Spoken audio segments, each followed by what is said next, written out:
ఈరోజు మనం ఒక ముఖ్యమైన విషయం గురించి మాట్లాడబోతున్నాము. ఏమిటంటే why some students remember and why some students forget.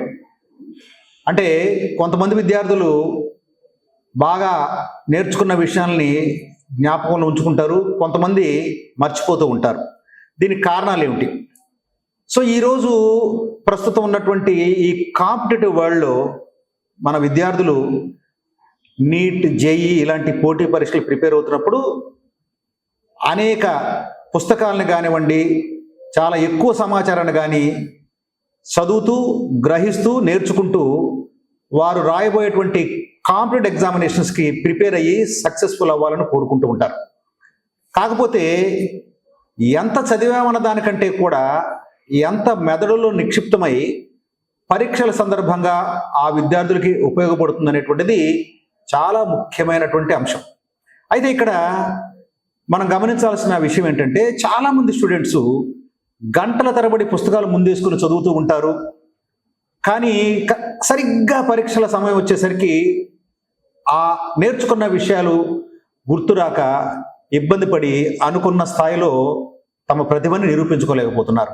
కొంతమంది విద్యార్థులు చాలా తక్కువ సమయం చదవడానికి వెచ్చించినట్టుగా అనిపించినా కూడా పరీక్షల్లో తమ ప్రతిభని చూపించి మంచి ఫలితాలని పొందుతున్నారు. ఎందుకు ఇలా జరుగుతుంది? దీనికంటే ముందు ముఖ్యంగా వాట్ ఈజ్ మెమరీ? మెమరీ అంటే ఏమిటో చూద్దాం. మెమరీ అనేటువంటిది it is the brains ability to acquire, store and retrieve the information. అంటే మెదడు సమాచారాన్ని గ్రహించటం, నిల్వ చేసుకోవటం, అవసరమైనప్పుడు దాన్ని వెలికి తీసుకురావడం అనేటువంటిది చేస్తుంది మెమరీ అనేటువంటిది.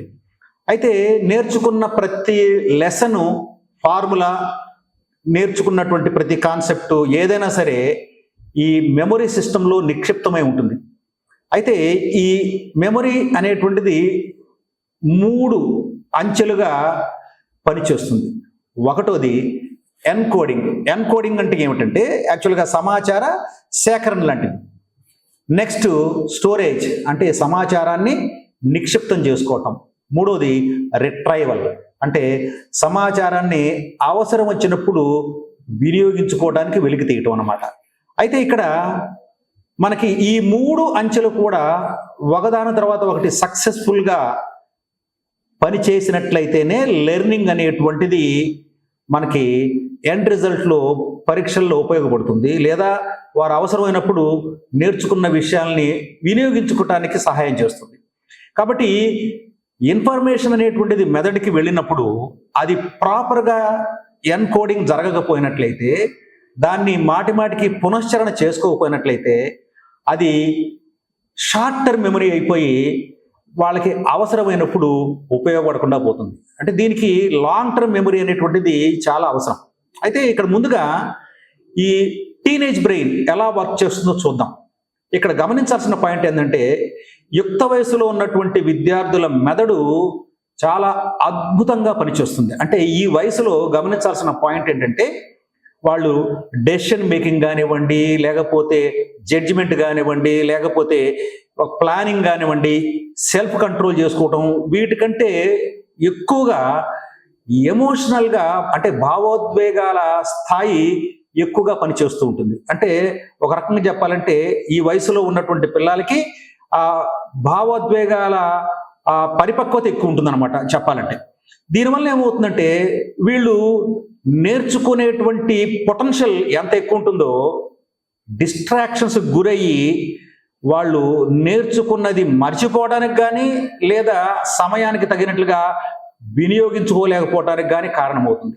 కాబట్టి ఇక్కడ ఈ స్టేజ్ అనేటువంటిది మనకి యుక్త వయసులో ఉన్నటువంటి విద్యార్థుల బ్రెయిన్ అనేటువంటిది చాలా అద్భుతంగా డెవలప్ అవుతూ ఉంటుంది. ఈ స్టేజ్లో వాళ్ళు ఆ న్యూరల్ యాక్టివిటీ ద్వారా చాలా సమాచారాన్ని నేర్చుకునే శక్తి ఉంటుంది. At the same time distraction మూలంగా మర్చిపోయే అవకాశం కూడా ఉంటుంది. అయితే అసలు ఈ యుక్త వయసులో ఉన్న విద్యార్థులు ఎందుకు మర్చిపోతారు? కారణం ఏంటి? సో ఇక్కడ మనం గమనించాల్సిన పాయింట్ ఏంటంటే, చాలామంది విద్యార్థులు తాము నేర్చుకున్న అంశాలని మర్చిపోవటానికి కారణం మేము తెలివి తక్కువ వాళ్ళని అనుకుంటూ ఉంటారు. అంటే so many students assume that forgetting indicates poor intelligence, అంటే తక్కువ మేధస్సు ఉండటం మూలంగా మర్చిపోతాం అనుకుంటారు. కానీ వాస్తవానికి మర్చిపోవటం అనేటువంటిది క్వైట్ న్యాచురల్ ప్రాసెస్. సో మర్చిపోవటం అనేటువంటిది ఎప్పుడు కూడా న్యాచురల్ ప్రాసెసే. మనకి జర్మన్ సైకాలజిస్ట్ హెర్మన్ ఎబింగ్హాస్ ఆయన దీని మీద బాగా రీసెర్చ్ చేసి ఫర్గెటింగ్ కర్వ్ అనేటువంటి దాన్ని డిజైన్ చేశాడు. ఈ ఫర్గెటింగ్ కర్వ్ అనేటువంటి దాని నుంచి మనం ఏం నేర్చుకోవచ్చు అంటే, మనకి ఈరోజు ఒక అంశాన్ని నేర్చుకున్నాం అనుకోండి, దాన్ని 100% అనుకున్నట్లయితే డే 1 తర్వాత, ఒక రోజు తర్వాత మనం నేర్చుకున్నటువంటి అంశంలో దాదాపు 50% నిక్షిప్తం అవుతుంది. అంటే 50% మర్చిపోవడానికి అవకాశం ఉంది. అలాగే డే 2 రెండో రోజు తీసుకున్నట్లయితే సుమారుగా 35% మాత్రమే మనం రిటైన్ చేసుకోగలుగుతాం. అలాగే డే 3 తీసుకున్నట్లయితే అరౌండ్ 22% మాత్రమే ఉంటుంది. అలాగే డే 4 తీసుకున్నట్లయితే అరౌండ్ 18% ఇంచుమించు నిక్షిప్తం అవడానికి అవకాశం ఉంది. అలాగే డే 5, డే 6 తీసుకున్నట్లయితే డే 7కి వచ్చేసరికి, అంటే వారం రోజుల తర్వాత దాదాపు 10% కూడా మనం రిటైన్ చేసుకోలేం. అంటే ఈ మర్చిపోవటం అనేటువంటిది న్యాచురల్ ప్రాసెస్. అయితే స్టూడెంట్స్ ఎందుకు మర్చిపోతారు అనే దానికి చాలా రీజన్స్ ఉన్నాయి. వాటిలో కొన్ని ముఖ్యమైనవి ఏంటంటే, lack of attention during learning, నేర్చుకునేటప్పుడు తగినంత శ్రద్ధ లేకపోవటం. రెండోది inadequate understandings of the concepts, అంటే కాన్సెప్ట్స్ని అర్థం చేసుకునే విషయంలో సరిగ్గా అనుకూలంగా లేకపోవటం. 3, యాబ్సెన్స్ ఆఫ్ రెగ్యులర్ రివిజన్, అంటే పునశ్చరణ అనేటువంటిది మాటి మాటికి చేస్తూ ఉండాలి. అలాగే మరి రొట్టకొట్టు పద్ధతిలో, బట్టి పద్ధతిలో దాన్ని ఆ విషయాన్ని సంగ్రహించడానికి ప్రయత్నించడం. అలాగే తగినంత నిద్ర లేకపోవటం. తర్వాత క్వైట్ న్యాచురల్, మీకు తెలిసిందే, స్ట్రెస్ అండ్ యాంగ్జైటీ.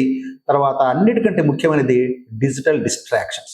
కాబట్టి వీటన్నిటిని కనుక మనం కంట్రోల్ చేసుకోగలిగినట్లయితే మనకి ఫర్గెటింగ్ కాకుండా మెమరీ రిటెన్షన్ అనేటువంటిది ఇంప్రూవ్ చేసుకోవచ్చు. ఓకే, ఈ మెమరీ ఇంప్రూవ్మెంట్ గురించి మరలా నెక్స్ట్ వీడియోలో డిస్కస్ చేద్దాం. All the best.